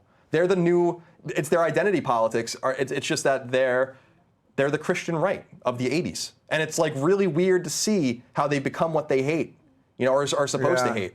So when you talk about Sam Harris and you talk about Ben Shapiro, these really great thinkers, I've been listening to a lot of Sam Harris's show recently, and it's when I've been playing games, and it's just so great. Even if I don't agree with everything you're he's listening saying, to that calming voice while you're playing video games. That sounds insane. Voice. And he has such a great audio gate on his microphone that I can tell, where it's just the perfect sound. The fact that these people are getting together, I think, is a great sign, because it's people understanding that there's a foundational erosion. There's nothing, everything built on it doesn't matter. If the foundational erosion of freedoms of expression, freedoms of speech, what's going on with the guy in Scotland that got fined for the, Count Dankula. That's insane. Yeah. That anyone of any ilk would think that something like that is okay. That shows that we have a foundational erosion. So guys like that getting together, great news. Did you see this freaking tweet by the Yorkshire police about this guy that they're putting in jail for 8 months because he drove through a toll and was caught on video giving the finger to the toll? And they said, it was something like, it was a real threat, like, don't do this or you'll end up in jail too. All the guy did was give the toll the finger. It's unbelievable. Dude, the British... I think maybe he was speeding, but either way, you're going to spend 8 months in jail? I mean... The British Twitter accounts for the the police organizations over there are amazing. I can't tell if some of them are fake. That's how, I know. Like, there was one where, I think it was real, where they're like, look at all the knives we took off the street. I'm like, now you're going after people's knives? Yeah. Like, this is something you're tweeting about? And I think one of them tweeted about how they took all this marijuana or something. I'm like, I would have smoked that marijuana. So I tweeted them, you can't do anything to me, British police. Yeah. You can't touch me. But Dave, and I think you would agree that there's just a foundational erosion that I think people of all sides, and I think there's totally intellectually smart people on the far left that can help. Where are those people? There's a YouTuber that I'm actually quite interested in that I watch her, and I don't mean to misgender her because I think she identifies as her. ContraPoints. I don't know if you've heard of this YouTuber who's on the far left. I've seen the name come up every now and again on Twitter. Totally disagree with everything this person says, but I look at it and I'm like, this seems very reasonable, educated, academic, and I'm seeing reasons to hope that everyone's going to come together. I know that seems to be a theme of what I'm saying, but in order to sharpen our knives and load our guns, we have to soften a little bit so that when we get involved in the things we're getting involved in trying to change really matter, as opposed to fighting every fucking fight. How much do you think it's just that we don't understand, we as Americans here, don't understand how good we have it? Like, to me, it almost seems that if any great shift we could have right now, like, yes, could there be some like massive shift really towards freedom and free thought and we all start being nicer to each other and tolerant? I suppose something like that could happen. And as I said, I think there's pieces of it that because so much of this political correctness stuff is crumbling, that maybe there is some interesting second enlightenment happening somehow in the future, something maybe. But it seems to me that if something was to really break, like if we had a real movement one way or another, it would go the other way, which would be much worse. Yeah, that our freedoms would be much more restricted, and that our ability to communicate would be a lot more difficult, and all that. I mean, I would literally, maybe not literally, but that's the kind of thing where there are so many people like me and you, I would go down fighting to make sure that didn't happen. Yeah. Like that would be a klaxon call that you couldn't possibly ignore. It's the same thing like when people there are certain realities that are never going to happen. What is that in you? Why is that? What do you mean? Why? I know you're telling me the truth right now. I know you always tell the truth, right. But I know you're telling me the truth right now. Like, you would fight for it. You would. Where do you think that comes from in you? I think I asked you this once before, maybe on the live stream right in the midst of that crazy. I don't know. I mean, I think a lot of that, I think, is just, I think some people like the combat. Yeah. Right? And so they perpetuate it. They want it to never end. And I don't like the combat. I'm just ready for it. You know, like, and I'm not talking about a violent revolution or anything like that. I'm talking literally about a battle of ideas, right? And I really do believe that we're fighting too many fights where it muddies the water. But that's such an existential fight. You know, if someone really is going to come after the First Amendment, I'm not worried. I know a lot of people worried about the Second Amendment. No one's ever coming for your guns. It's impossible. It would cause a revolution. It would cause a civil war. So that's never going to happen. But these more. Well, I'll revisit that when we have the Civil War too. Yeah, Civil War too. Yeah, great. But there are certain things that you have to just stand up and say, like, no. If that thing happened in the United States, what happens in the UK is not it's interesting, but it's not my concern. Yeah. The same thing with Brexit. I would have voted for Brexit, but whatever. Do what you got to do. But if that kind of thing that happened to that what is it, Dankula? Yeah, Count Dankula. If that happened here, that would be a big thing to me. Like a much bigger thing. That kind of stuff can't happen here. And if it does, then we do something about it. But those are the kinds of foundational elements, those fights that we have to have that I think are really important. And everything else is a distraction. You know, it's interesting. A couple weeks ago, I was speaking in Boston at a Turning Point. It's this young college conservative group. They invite me. I tell them my differences with them, and they still dig it. And there was a guy there who I had met who makes these giant replications of the Bill of Rights and the Constitution, huge ones. He gave me 2 of them. We're gonna put them. They're being framed right now, but they're gonna be either in the studio or in the green room. These huge. So I go on the plane with them, and I have this. They're rolled up. I got these 2 huge Bill of Rights, Constitution right there. I have it in the overhead thing, and I'm flying back, and I'm watching The Darkest Hour, which is the Winston Churchill. That's a great movie. Yeah. Okay, so you saw it. Yep. So I'm watching this movie, and I had just spoke to all of these kids for an hour about freedom. I got the Bill of Rights and the Constitution. I'm watching this thing, Churchill, and Hitler's on the march. They think the country's going to crumble. The king and the royal family is thinking about moving to Canada. I mean, it really was that dire. And all of these appeasers around Winston Churchill, you know what I mean? All of these guys from Chamberlain on down, right. and all of the people plotting against him and thinking we can negotiate with Hitler and maybe France or Belgium will fall, but we'll be okay. And I sort of think that's what we're in right now. That what you just said is, I will stand here. I will stand here, and I will put my flag in it, and this will be the hill that I will go down on. And I think maybe that's what's happening. We're getting a braver group of people now, and I'm proud to be in that group. Yeah, you're at the vanguard. This is I don't know what happened. I don't know what the reason I asked you what happened to you or what is it about you. I don't know what the hell happened to me that put me here. I don't know. I genuinely have no idea. I know they call it red pilling, and I like that term because it's true in the sense. I'm not one of these guys that uses a lot of the other, the cuck and the SJW and Snowflake, because I feel like that could just be totally turned around, and like I said, the identity politics exist on both sides. But that term red pilling really makes sense because some people really just see reality for what it is, right? And all of these other arguments are distractions to these, you could probably identify, if we sat down and really thought about it, you could probably identify 4 or 5 hills that are worth dying on, right? And I certainly think that something like freedom of speech and freedom of expression is that's like the inner keep. You can't let that fall. That's it. And so I think that you were saying that there's an awakening. And I think that a lot of it is that people are just getting smarter. They're educating themselves. Maybe they're educating themselves in the other direction, which is they're right. But we are a more literate society, a more curious society, and all those kinds of things. We have more open to us and available to us than we ever did. So it's up to people to kind of solve these problems for themselves. And I really do believe that our numbers sometimes seem smaller than they really are. And I really do believe that sometimes their numbers seem bigger than they are. I really do. I really do believe that. I know. Well, we're on our way. All right, we've done like an hour 20 already. Oh, wow. Okay. Yeah. All right, but let's do some Q&A with the good people out there of the internet. Sure, I'd love that. Would you do an uncensored Q&A with? In fact, I want it to be so uncensored. I'm gonna get naked, and we're gonna do it fully uncensored, and you're gonna get definitely demonetized. You think we're putting this thing on Pornhub or PornTube or Porn? Send it anywhere you want. Porn Now or tear it down with KeepVid and send it wherever you want. Okay, people, uncensored Q&A. Obviously, patrons, patreon.com/Rubin Report. You're gonna get first priority. Super chat right here on YouTube, and then we'll take some Facebook questions and all that. Give us 2 minutes just to make sure our heads are on straight. Maybe pour this guy a glass of whiskey or something, and just hang on. 2 minutes. We'll be right back.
All right, guys, we are back. I think we actually did 2 minutes there. I always say 1 minute, then it ends up being 6 minutes. People start getting pissed. Yeah, they get a little antsy. Yes. I still have my clothes on. Sorry, everyone. You have your clothes on. Or you're welcome. You wanted to bust out a joint, but Yep.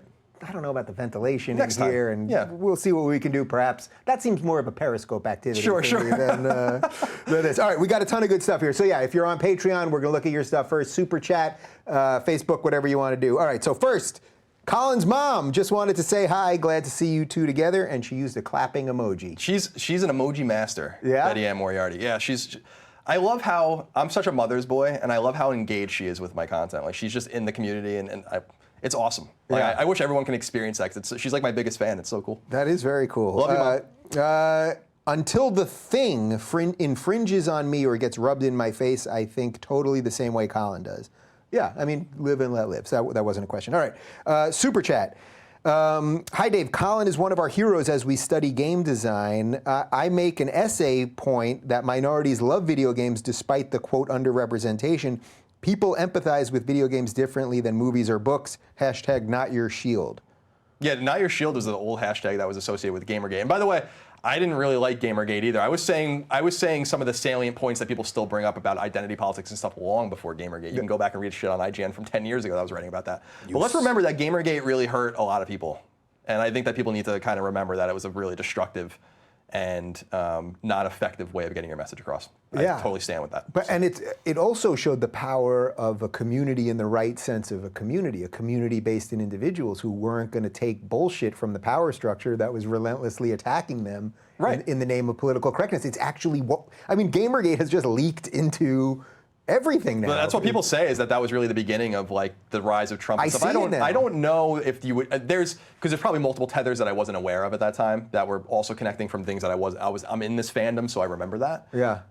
But yeah, something began there, but people need to figure out a different way to effectively get their message across, because I don't think that was it. This is very important from Super Chat. What is Colin's position on warping levels in Mario Brothers? I mean, if you're speedrunning, it's a necessity. But I like doing a clean run of 1-1 to 8-4 in Mario. It's very hard. A lot of people can't do it. Yeah. 8-3 is tough. Yeah, it's with all the Hammer Brothers. And Yeah. stuff. And then 8-4 obviously is like with the puzzles. Yeah, you gotta. Yeah. Sometimes you're going up, sometimes you're. It's all about speed. Like especially on 8-3, if you could just run, hop, or like let them jump over, the Hammer Brothers. That's a tougher game than people remember. I love it though. I feel like this impresses me, but I probably won't impress you. But when I think I was a sophomore in college, I had a friend, Mike Sherman, great guy, Binghamton University, who beat Super Mario Brothers Warped. He just wanted to see how quick he could beat it. Max Warps, 9 minutes. Yeah, I think the record is right around there, like maybe a few minutes less than that. Yeah, because people you can beat it pretty quickly if you warp, starting with 1-2.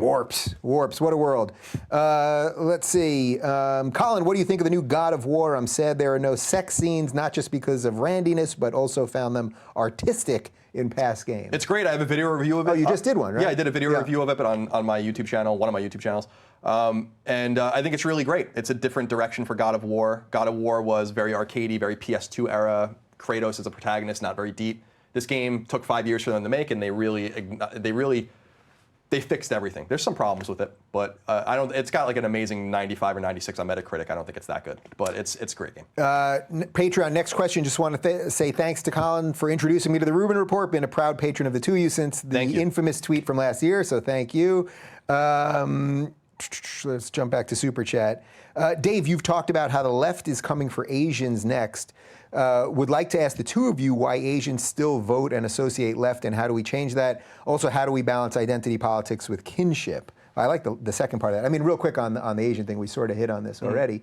But if you're going to have quotas we're going to have a certain amount of people based on color or based on some other immutable characteristic that have to get in, you're going to harm the people who work the hardest. I shouldn't say work the hardest. Who, if there's a group that's overrepresented by working the hardest and succeeding the most and becoming the most educated, which in many cases is the Asian community, then they are going to be directly hurt. So identity politics is actually because it's an assault on success. Right. So if you're going to say we're going to keep helping these people, it doesn't just magically happen. It comes at the expense of someone else. There's only a certain amount of jobs. There's only a certain amount of slots at universities and things of that nature. Someone's got to lose there.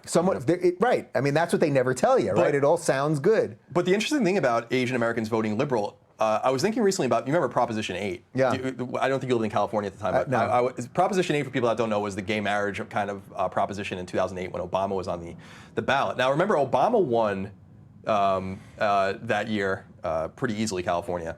Prop 8 was voted down. Gay marriage remained illegal in California, not because of white liberal voters. It actually was voted down by black liberal voters and Hispanic liberal voters who have conservative or religious kind of conscience and those sorts of things. So again, it's just an example of how complicated it is beyond skin color. And what horseshit intersectionality is actually. Exactly. Yeah. Because it's not your oppressions don't make you stronger. They actually make you in competition with the people that you're supposedly in cahoots Right, with. and go check the numbers, everyone, by the way. The numbers on Prop 8 are fascinating.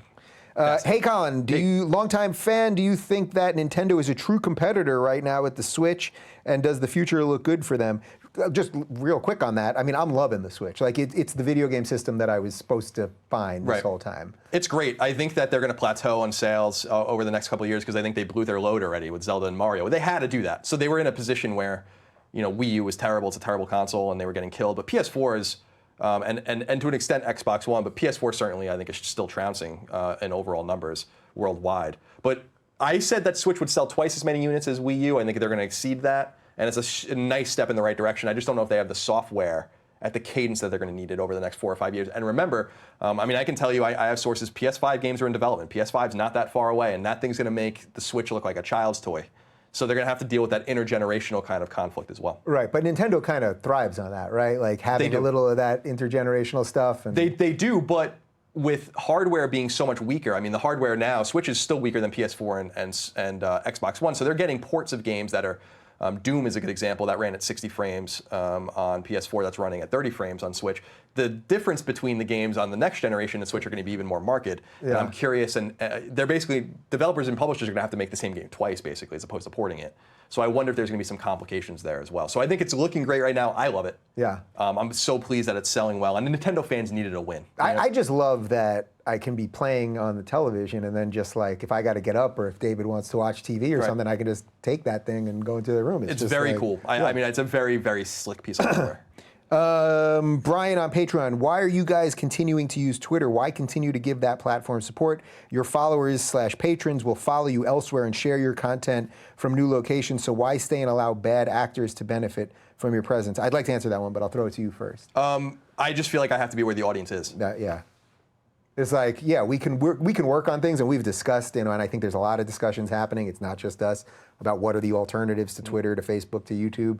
YouTube's the big one. But at the moment, we need to go where the people are. To me, Twitter, although I have no doubt that shadow banning exists, and I actually just DM'd Jack about it this morning, because I simply don't see tweets. I never see your tweets anymore. Oh, really? I only see your tweets when you at me. I never see Phil DeFranco. All the YouTube crew that I used to kind of be part of, the Lacey Green and Ray Gunn and some black guy, all those guys, I don't see any of their tweets anymore. I see a lot of the politics people all the time. So I just, look, I don't have the evidence. Extraordinary claims require extraordinary evidence. Carl Sagan, it's over there somewhere. Yeah.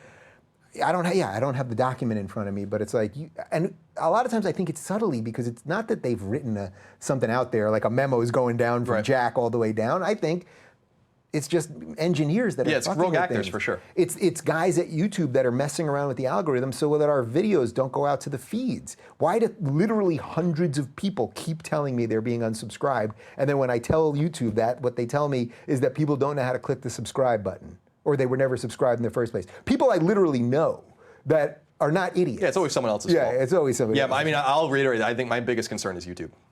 Twitter and Facebook, whatever. YouTube is essential, and their fuckery with a lot of stuff is becoming too much to bear. And by the way, CLS and CLS SideQuest are totally fine, by the way, most of the time with monetization. Like, I have no problems in some of the, even with some of the contentious political stuff I put up. So I think it's just that you are big, and you're clearly being targeted. I mean, I think they're lying if they say otherwise. I like this question a lot. This is from Super Chat. Are there any stances you currently hold that you'd consider your weakest or close to flipping on? I'll let you go first on that. Yeah, I think the pro-life, pro-choice thing is I am very vehement about a lot of my views, And that's the one that's the one where not only I can see the other side and understand the other side, but I can see myself being on the other side. And that's the only And you one. were on the other side. Yeah, I was.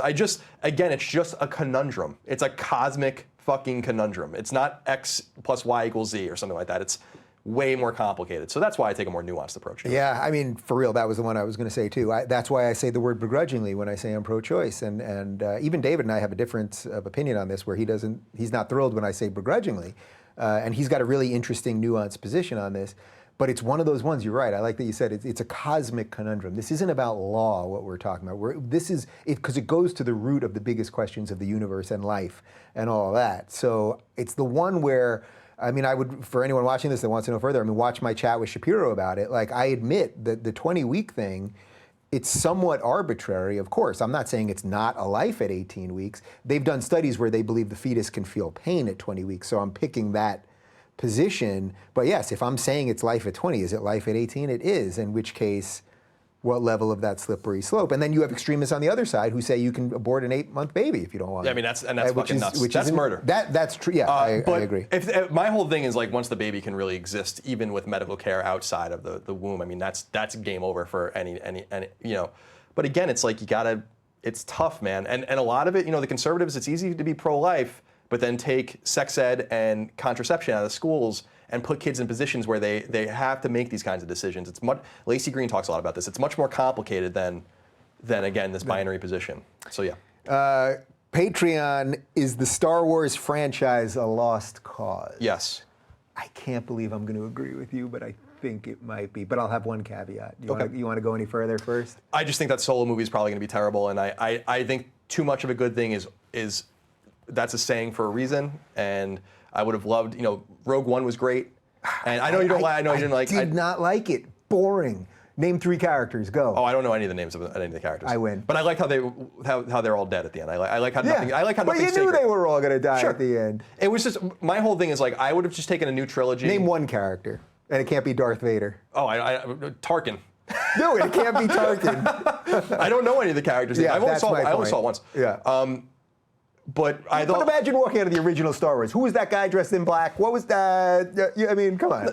That's a totally fair point that no one's ever. But I think that it's the same thing with Marvel. Like, I don't really like Marvel movies anyway. I don't like the whole, like, weird superhero thing. That's not for me. Yeah. But it's too much. It's creatively devoid, and I'd rather see new ideas than have to, like, go back to the well and just regurgitate and resuscitate all of this shit over and over again. What do you think? You know, well, I'm sure that everyone has seen this online, but in LA here on Sunset Boulevard, there's this massive billboard for Avengers, for the new one, Infinity War, and it looks like the Star Wars ones, you know what I mean, where they have them all sort of facing out, looking in another. Right. It's like, did you guys literally just copy? I get Marvel owns both of you now, but is that what you're doing? You're going to literally just brand these all the same? As for Star Wars, look, I loved Force Awakens. I think it's pretty damn perfect. It was, yes, was it a little derivative? But the amount that they had to lift, that JJ had to do to reboot that, bring in the old actors, tie it all together, get people to forget the prequels, I think it was pretty freaking perfect. Last Jedi, when I saw it in theater, I walked out of there, I felt like I got, like, punched in the gut. There were so many inconsistencies, not explaining who Snoke is, that ridiculous scene at the casino. Yeah, that was straight out of the prequels, man. I mean, just so stupid. And I mean, the whole thing. Who's Benicio del Toro? I still don't really understand. They don't explain anything about him. Understand that. What a waste. What's his name? Captain Phasma turns out to be, like, just pointless. That was a shame, because I thought they were really going to do something with her. Finn should have died at the end. He's dying in his blaze of glory, then he doesn't die, and then, like, the random woman, and then the random girl, and like that. And there was also a social justice-y element that was kind of gross. Why was purple-haired Laura Dern? That should have been Akbar. You just introduced us to a character we don't care about. It should have been Akbar, right? Like, he's aging. He's led the rebels all these years. Right? They kill Akbar. They kill him off screen. Why not have it be him that turns the ship around? People would have literally been hysterically crying. And instead they do that. Anyway, I saw it, I walked out, I hated it. Then I went back I surprised my 7-year-old nephew with my brother. And because I was with a kid who still has that magic, I walked out of there and I liked it more. I watched it on a plane about 2 weeks ago, and it's bad. Yeah, no, it is. I mean, even the one scene in Snoke's lair, which was awesome the first with the time Royal you saw Guards? it. Yeah. It ended, and you're like, all right, that's it. I mean, it was really like Rian Johnson just doesn't like Star Wars. He doesn't like Luke Skywalker. Luke was a grumpy dude, and Mark Hamill has basically shockingly spoken about that. How he didn't seem to like them. I had to unfollow Mark Hamill on Twitter. He's getting a little too social justice-y. I never followed him to begin with. I couldn't take it. But I will say this real quick about Star Wars. I think rewind this if YouTube still exists in 20 years, you're going to regret what they're about to do to Star Wars. I really feel that way. And by the way, one of the things I'm trying to do with Fireside Chats, my podcast, my conversational podcast, is I try to have people I know or big guests on. I just had Kelly Carlin on. I had you on. Yeah. But I'm also having people from my audience on. All they have to do is message me on Patreon and pitch me something. Mm-hmm. And so I've had a few people on about that because I like to raise these kind of smaller voices. Tomorrow, I'm having a survivalist on, which is awesome. Nice. What a great episode. Nice. And one of them that I'm recording in 2 weeks is a kid or a guy, a film student, reached out to me. He's like, I want to defend the prequels.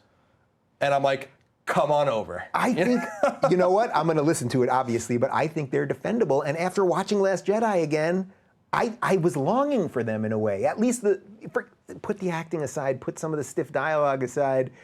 The stories are there. Yeah, at least it was. Yeah, all right. I'm being told that a lot of people in the chat think you're a Jew. You are from Long Island, but you are Italian. I'm Italian. I'm half Italian. My mom's Italian. My dad's Irish. Yeah. So it makes sense. I've often said, and I mean it. I feel like I am an honorary Jew. I've seen the paperwork. Long Island's an interesting place, because you're from there.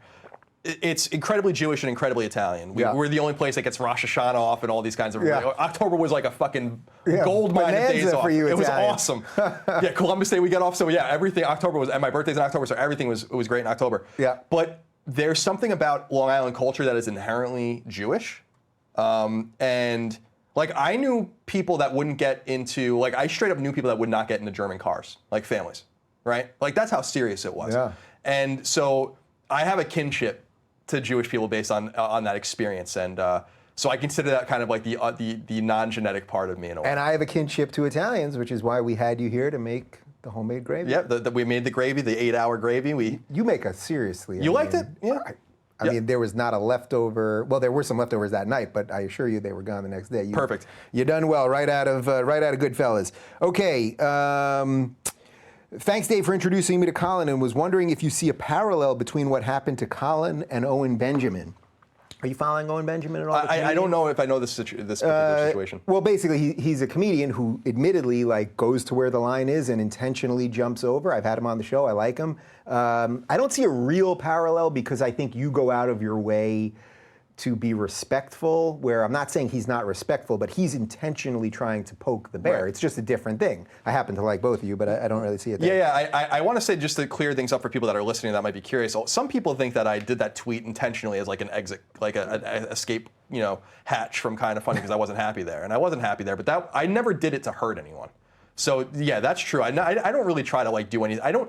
I don't target individuals. That's a big thing for me. Yeah. Unless they're a politician or something. Well, I do find that most of us on this side of it, if I can use that term, really try not to. How often do you find anyone on my show really ransacking and attacking a specific person? We constantly are talking about ideas, and yet we're dealing with a set of people who are constantly attacking us as people. But that's separate. Right, yeah. So I'll just condense a few here. A lot of people are asking about your relationship with the Kind of Funny staff. Anything you want to comment on that? No, I mean, a lot of the past year has been about grappling with what's happened and kind of, did I fight hard enough for the soul of the company?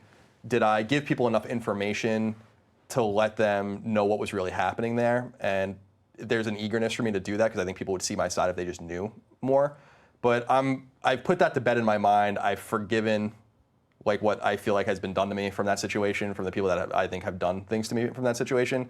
And as far as Greg is concerned, who's kind of, was my best friend for many years, I reached out to him a couple months ago, totally outside of Kind of Funny. I have no interest, I'd be perfectly happy to be on one of the shows, but that's not the reason. I don't really care if I don't do any Kind of Funny stuff anymore. But I reached out to Greg as a person just to be like, let's talk. We have this friendship that far predates any of this stuff, and he wasn't really interested in talking to me. So really, I'm sorry to interrupt, but the thing I want to say is that someone approached me and was like, if something happens to him, you're gonna be, shit happens every day. He gets in a car crash. He had cancer. He gets sick. You're gonna be full of regret for the rest of your life that you didn't bury this hatchet. You can't control the outcome, but at least extend the hand. And so I did that. Big weight lifted off my shoulders. Can't do anything else about it. And I wish them the very best. Yeah, you can't grovel. And I don't know that you'll want me to say this publicly, but in the midst of while that was all happening, and I was really just getting to know you in the middle of that, you made it so clear to me how you wanted to make sure that you didn't throw them under the bus in the process of that. And I think a lot of people would not have taken that. No, I've never wanted to do that. I mean, like, I've never wanted to talk about individual relationships and the way things broke down from an individual standpoint, because I don't think it's really anyone's business. Yeah. You know, it's. I know that a lot of people witness that, but I don't. Unless we're all around to tell that story one day, and in the most fair way possible, I don't think it's really, there's anything. But I've forgiven and moved on. So this is on Patreon, and there's been a couple like this. Do you have any advice on having a career in an industry where you're an ideological minority? You were able to be as successful in games journalism, but how did you find a balance between saying what you think and not rocking the boat so that it hurts your career? Well, that's a great question. I think that.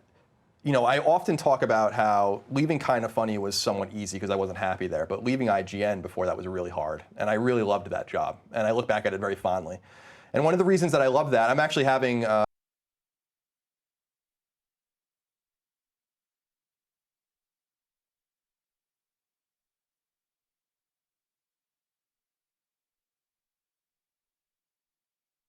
glitch in the Matrix just happened, and I don't know what they heard and what they didn't. that was all the good stuff. I gave you guys the whole secret, and then it cut out. But all I was trying to say to recap is, IGN was very good to me. They never tried to shut me up. You need to find people that understand who you are. Also understand that old media is waning and dying. Being in the in crowd with them is irrelevant. And there's certain sites that still get it, like IGN, but there are many sites like Polygon, Waypoint, and stuff that won't even exist in a few years. And that the game development and publishing scene is way more politically vibrant. It's just that a lot of those people are unwilling to say it because they are concerned. And I brought up that game Kingdom Come Deliverance to you before.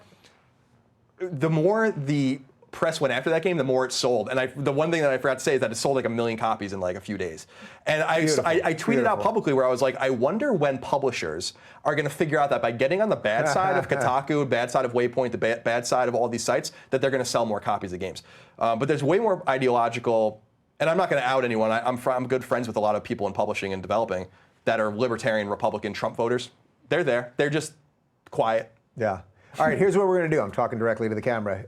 On the chance that YouTube is going to blow up again or the glitch in the Matrix is going to get us, we'll do we'll do a bunch more here, and then we'll do everything else in rapid fire on Patreon, and Colin's on the Patreon too. So let's just do a couple more here. Okay. Hey Dave, as a Hispanic female and a migrant from Texas to Michigan, racism, jokes or not, mostly comes from Mexicans, and it's hilarious. Why is it hard for whites to laugh at themselves on the left? I mean, it's a good question. It's like they've become hysterical for everyone else because they think that makes them moral.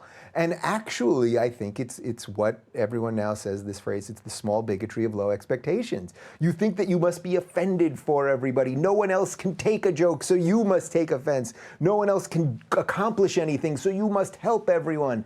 And actually what you're doing is belittling them in many cases. And I wonder as I'm getting back into stand-up now, it's like, I wonder what would happen to Don Rickles these days, who did it with love, but he would be... But then there are guys like, I love Anthony Jeselnik, who is like super fucking inappropriate, and he manages to thrive. I saw Ricky Gervais live at Dolby Theater a couple months ago, and he goes into this whole thing, and I think it's actually reflected in his Netflix special. I think it's probably the same thing.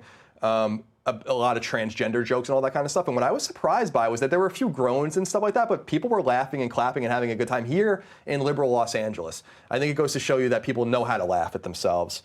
And I actually think it's actually extremely racist to think that you need to be offended on some other person's behalf because they can't be offended for themselves. Yeah. And they can't tell you. You need to tell them what they're supposed to feel.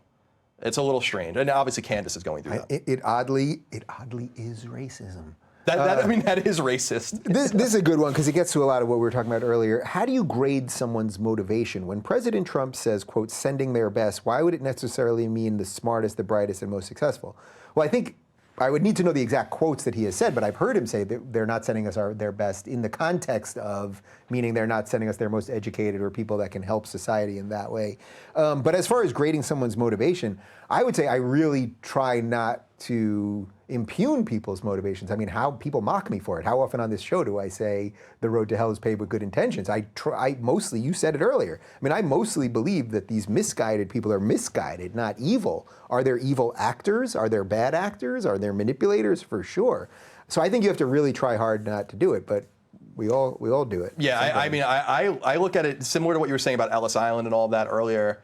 I want the most desperate people. Like, I don't mean that in like they're escaping war or escaping something, some crime or something like that. I want the people that are like hungry. That even if they have no education and no money in their pockets.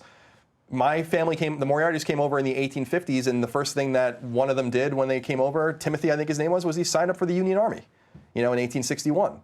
And when my Italian family came over in the 20s, in the 1920s and 1930s, they had fucking nothing. Yeah. And they made something out of themselves. Those are the kinds of people that are the fabric of America. We don't want your bioengineers. We want your uneducated migrant labor with two kids and trying to strive to do something. Right. That's great. I mean, look, we could take all your academics from over there, but our colleges are collapsing under the weight of their own bullshit. So, right. And you don't want to be educated here anymore. I got out of college just in the nick of time. Super chat, Colin, very happy you came on the Rubin Report. Never heard of you before today, Colin. I can't believe this. Disgrace. We agree on many things aside from Trump. Trump seems more American than any, I assume he means any president since JFK. Why don't you like him? So the thing is, there's a lot that Trump says that I do like. But you and I have had this conversation many times, privately over dinner and drinks and obviously a copious amount of weed. I don't stand by anything I've said. I know. Sometimes you don't even remember some of the things you said. Past 2 a.m. I look at Trump as a guy who's simply an ineffective messenger. No matter how, even if he won re-election in 2020, which is possible, I guess. I don't think he's going to run again. I stand by that. But even if he won, he's still so inherently divisive, whether it's fair or not. I think a lot of it is fair. I think he is a divisive person. Wouldn't you rather have someone in there with some of the same ideas or most of the same ideas, but is a more effective messenger? I think that's all it is. It's not really a characterization of him as a person or his ideas necessarily. I think he has some bad ideas. I think it's just like you need someone that can work with people. And that's why I love that you had John Kasich on. If John Kasich runs in primaries Trump, I'm voting for John Kasich. Yeah, but he'll never win. I mean, I didn't want to say that to his face. I thought he was a really nice guy, but the system, this is the line I keep using about, you wanted a panther in a china shop to knock over a couple things, but leave the china shop. But no such thing as a panther in a china shop. Yep. You get a bull in a china shop. Yep. But what I would say to your point, though, on the hopeful side, if you want some values that you really believe to be instilled in the president going forward, is that the chaos right now and the Kanye situation and all of it is all connected. And I believe out of the chaos, maybe a sane conservative, a Ben Shapiro type conservative, who I'm sure you have some differences with, but he's great. Yeah, I don't agree with a lot that type of conservative will be able to grow out of this. Like this special case of Trump, whatever you want to call that thing can't sustain itself forever. Like it just can't. But what has he done? I'm not talking about tweets. I'm not talking about character. I'm not talking about mocking everybody and all that. But is there something policy-wise that he's done that you think is beyond the pale? Yeah, I thought that we call it the travel ban. I mean, it's vernacular, but I thought that was totally unnecessary. And it's the list which came up through the Obama administration. No, absolutely. No. I don't deny that at all. I just think that it's fuel on the fire when you're supposed to be putting the fire out. Politics is a game. And to get what you want, you need to play the game sometimes. So if this is something you want to do, this is something that you need to kind of sneak in maybe after the midterms, not immediately just to piss more people off and have rallies at fucking airports and shit like that. So it's not, I believe, I don't necessarily know that we need a wall, but I believe in immigration control. And I go as far as to say that we need to amend the Constitution to get rid of birthright citizenship, which, by the way, is a totally uniquely American thing. There's almost no first world country in the world that does it. Yeah. So there's things like that where I'm like, yeah, immigration reform, great. Treating veterans better, of course. Those are great things. But again, you need a better messenger. And I think that Kasich would lose. Remember that the Reagan-Ford primary in '76 and the Carter primary in 1980 both didn't work out well for the incumbent. I do think Trump, if he wins, is going to lose, or runs rather, is going to lose. That was if he wins, he's going to lose. Well, he's already lost by winning. I would never want to be president. Question for Colin: why have you stopped producing political historical videos on the main Colin's Last Stand channel?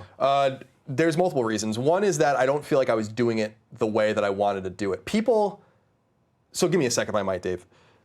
When I launched Colin's Last Stand, people thought I was going to take the piss out of the SJW and the snowflake and stuff. A lot of people that weren't familiar with me, not knowing that that's not really who I am and those aren't terms I used, which is why I led with the Third Amendment video to be like, this is what it's going to be. And the viewership declined a little bit, but I wasn't even worried about that because I don't really care about that. I'm Patreon supported. But I felt like everything was turning into an argument. Everything was turning into, like, you can't just have a conversation. You can't just bring a point up. I would do a video about the things that Trump did wrong. People would have a problem with that. I'd do a video about the things Trump did right. People would have a problem with that. So I was like, I got to step back from this, focus on the more gaming and culture-centric stuff that I'm doing with Fireside Chats and Side Quests, and figure out a way to approach it. I'm going to announce specific details soon, but basically I'm probably going to bring the show back once a quarter. They're going to be way longer, and I'm aiming for June to do the next one. All right, very good. Super Chat, talk about how the trauma from 450 years of slavery and racism has caused blacks like Candace and Kanye to marry white and join the Fox News chatterbox. And this is just a silly premise. So are you saying that black people shouldn't marry white people? Should Asian people not marry Latinos? You know what I mean? Like, and the irony, this Fox News thing, yes, does Candace go on Fox News? Yes. The only one that will put me on of all the networks is Fox News. I don't get invites to the others. Who defended Jordan Peterson, or who put Peterson on? Fox News. Who put Brett Weinstein on? Fox News. So you can say all you want about Fox News and Hannity this and all that, but it's like, who's consistently putting these people on and who isn't? Right. Why wasn't Candace? Candace was on Fox this morning. Why wasn't Candace on CNN or MSNBC? I just think there's it's a great point. And the other thing is that just because terrible history, and no one's had a worse history in the United States than black people. I mean, there's no doubt about that. But do you want to, it's like what Candace was saying, and I think she's a much more effective messenger than me, of course, but like, do you just want to dwell in that space, or do you want to take advantage of the fact that finally you don't have to live in that space anymore, and your parents didn't, and maybe your grandparents didn't, Jim Crow, but like that things are getting better. Like, it's an improvement. I'm not saying it's perfect. I'm not a black man. I don't know what that's like to deal with, and I think that there are terrible things happening in prisons and with cops and all that kind of stuff, no doubt about it. But it's like we don't need to fight those battles anymore. We should fight newer battles. Mm-hmm. Someone brought up the point to me, which I think is a great point, like, abolitionists served an amazing role in American history, an amazing role, beginning even before the Revolution, right up and through 1863 and 1865, ultimately. You don't need abolitionists today. Yeah. Union organizers gave us the weekend and the 8-hour workday 100 years ago. You don't need them anymore. Now we have it, right? So let's fight the new battles. That might be in the same sphere, that might have overlap, Venn diagram overlap with those old things, but we're fighting old battles, and it's keeping you stuck in the past. And that's a big problem. And I don't know why you choose to do that to yourself, Yeah. All right, well, here's what we're going to do. Okay. We are going to end this stream. You will stay and answer the remaining questions in rapid fire. Okay. Which means you got to do it quick. I'm not good at that, but I will. Yeah, no, I'm going right to your weakness. Yeah, for I know. The Patreon My Achilles. exclusive rapid fire. All right, it's been a pleasure, brother, as always. Yeah, thank you for having me. And thank you for being here. Yeah, it was my pleasure. Thank you so much for having me. That's Colin Moriarty. You can check out Colin's Last Stand on YouTube, and Colin's on Patreon. We're going to do a Patreon exclusive rapid fire, and thank you guys for watching. And hopefully the YouTube gods will allow this stream to remain.